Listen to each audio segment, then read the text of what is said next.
Today, I'll be talking about the importance of choosing our battles wisely, both within our organizations and within the left in general. When we look at successful organizations or campaigns, the key to that success is most of the time one of two things: either dumb luck or good strategy. And one of the keys to good strategy is the ability to prioritize your actions and to put resources behind your priorities.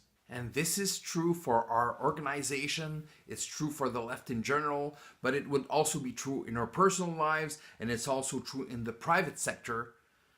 Don't try to do 30 things. Try to do 3 things and do them well. That's how you build. That's how you win. And to be frank, very often the right is better at this than we are. And I've been thinking for years of why that is so. And I guess the answer is that, on the left, and it's part of our values, we want to be inclusive, we want to be democratic, we want to recognize the link between different issues, the complexity of issues, and we want to try to address a lot of the very important problems that we face. We want to bring our solutions. That is part of our strength. However, sometimes when it comes the time to make harder, more strategic decisions, we tend to find it more difficult. And there's the added difficulty that we often want to say yes to everything. The problem is being strategic and prioritizing meaning yes to a few things, to a limited number of things, but it also means the ability to say no to a larger amount of things. And that's more difficult, and I do understand that it is more difficult. In communications or speech writing, there should always be, for instance, in one speech, one main message and maybe only 2 or 3 subpoints that illustrate that message. Those are the most effective speeches. It's also true for policy. When election time comes, for instance, you may have 200 things that you want to do, but in the time of one election, you'll only be focusing on a limited amount, maybe 4, 5, or 6 priorities. It's also true for organizing. If you want to organize, you have to target smartly, and you have to put resources behind your organizing in link with what your priority targets are. And the ability to establish priorities is an important part of leadership, because any leader within an organization, it can be a party leader, it can be the president of a small not-for-profit organization, or the leader of a union or a co-op or anything. It is an important part of leadership to be able to say, look, we have 20 or 30 different things that we could do, that we actually want to do, but for the next year or for the next year or two, I want us to focus on these 2, 3, or 4 things. That's a critical part of leadership. But priority setting doesn't necessarily need to be top down all the time either. I'll give an example. A few years back, I was involved in organizing a convention of a political party I belong to. So, and at that convention, we had adopted maybe 30 or 40 resolutions. But what we did differently that time was, at the end of that, we also did a prioritizing exercise with the members. So saying, among all these resolutions that are adopted, please tell us which are your top 5.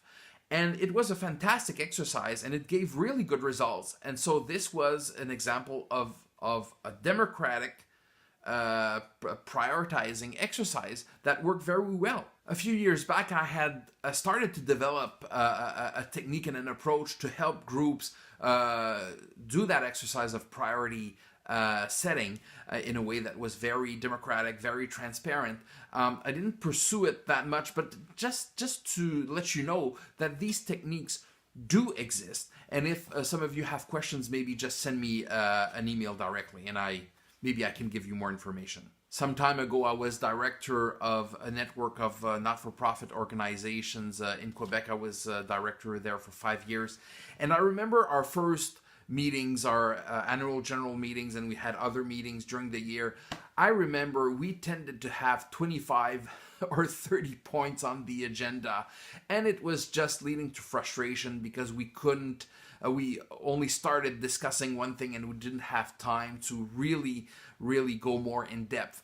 So we then started to do it in a different way, where we would take an important issue and actually reserve an entire half day on one single issue, and we would try to go in depth and try to resolve and take a clear position on that issue. So that means over a 2-day meeting, instead of having 30 points on the agenda, we had 3 or 4, and ultimately that led to better results. People came out of those meetings much happier and with a much stronger sense that there was a strategy, that there was a direction, and that's a good thing. But don't get me wrong, I completely understand that there's a lot to do. I completely understand that there are many issues out there. I completely understand that there are many things we want to do. I understand that, and they're all important in their way.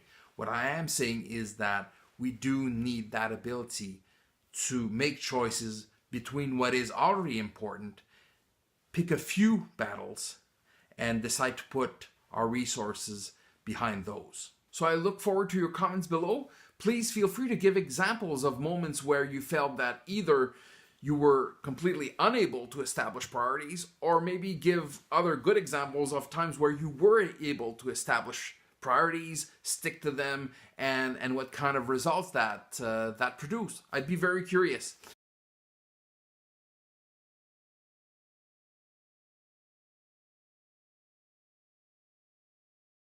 So please like and share these videos on social media.